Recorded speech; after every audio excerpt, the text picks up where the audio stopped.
వరుస బస్సు ప్రమాదాలు ప్రయాణికుల్లో తీవ్ర భయాందోళనలు కలిగిస్తున్నాయి.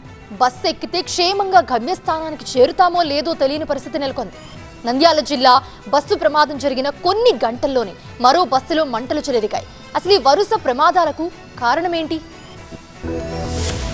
నంద్యాల జిల్లా సిరివెల్లమెట్ట దగ్గర జాతీయ రహదారిపై జరిగిన బస్సు ప్రమాదంపై దర్యాప్తు చేస్తున్నారు పోలీసులు. ప్రమాదం జరిగిన సమయంలో బస్సు ఓవర్ స్పీడ్ లో ఉందా, టైరు పేలినప్పుడు కంట్రోల్ కాకపోవడానికి అతివేగమే కారణమా, డివైడర్ ను దాటి బస్సు 100 మీటర్లు ఎలా దూసుకొచ్చింది, స్లీపర్ బస్సు డ్రైవర్ ఎందుకు దాన్ని కంట్రోల్ చేయలేకపోయారు, వరుస దుర్ఘటనల తర్వాత కూడా బస్సుల ఫిట్నెస్ పై ఇంత నిర్లక్ష్యమా, ఇలా అనేక కోణాల్లో అధికారులు విచారిస్తున్నారు. ఫోరెన్సిక్ టీం కూడా ఘటనా స్థలం నుంచి కీలక ఆధారాలు సేకరించింది. ప్రమాదం ఎలా జరిగింది, ప్రత్యక్ష సాక్షులు ఏం చెబుతున్నారు, అసలేం జరిగింది అనే దానిపై పూర్తి స్థాయిలో దర్యాప్తు చేస్తున్నారు. సీసీ ఫుటేజ్ బట్టి చూస్తే రాత్రి 1:05 కాలయముడు ఆవహించినట్లు ఒక్కసారిగా బస్సు బీభత్సం సృష్టించింది. ట్రావెల్స్ బస్సు నెల్లూరు నుంచి హైదరాబాద్ వెళ్తుండగా సిరివెల్లమెట్ట దగ్గర జాతీయ రహదారిపై ఈ ప్రమాదం జరిగింది. బస్సు టైరు పేలడంతో అదుపు తప్పింది. డివైడర్ మీదుగా దూసుకెళ్లి ఎదురుగా వస్తున్న లారీని ఢీకొట్టడంతో బస్సులో ఒక్కసారిగా మంటలు చెలరేగాయి. బస్సులోని 36 మంది ప్రయాణికులు మృత్యువు నోట్లో చిక్కుకున్న వేళ రెండో డ్రైవర్, క్లీనర్, స్థానికులు అద్దాల్ని పగలగొట్టి వారిని రక్షించారు.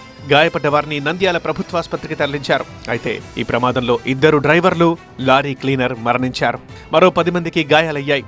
ప్రమాదంలో బస్సు, లారీ పూర్తిగా దగ్ధమయ్యాయి. వరుస ప్రమాదాలపై ఆందోళన వ్యక్తం చేశారు మంత్రి ఫరూక్. ఆర్టీసీ తరహాలోనే ప్రైవేటు బస్సులకు నిబంధనలు ఉండాలంటున్నారు. ఎమ్మెల్యే అఖిలప్రియ కూడా హైవే నిర్వహణపై మండిపడ్డారు. జాతీయ రహదారి నిర్వహణ లోపాల వల్ల కూడా ప్రమాదాలు జరుగుతున్నాయన్నారు. మరోవైపు విశాఖలో మరో ప్రైవేట్ ట్రావెల్స్ బస్సులోనూ మంటలు చెలరేగాయి. తాటిచెట్లపాలెం హైవేపై బస్సు దగ్ధమైంది. అయితే బస్సు డ్రైవర్ అప్రమత్తమై బస్సు నిలిపేయడంతో ప్రయాణికులు క్షేమంగా దిగిపోయారు. ఇలా వరుసగా జరుగుతున్న బస్సు ప్రమాదాలు ప్రయాణికుల్ని భయాందోళనకు గురిచేస్తున్నాయి.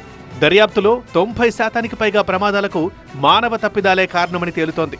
అతివేగం, నాసిరకం టైర్లు వాడటం, బ్రేక్ సిస్టమ్ సరిగా లేకపోవడం వంటి నిర్లక్ష్యపు చర్యలు ప్రయాణికుల ప్రాణాల మీదకు తెస్తున్నాయి.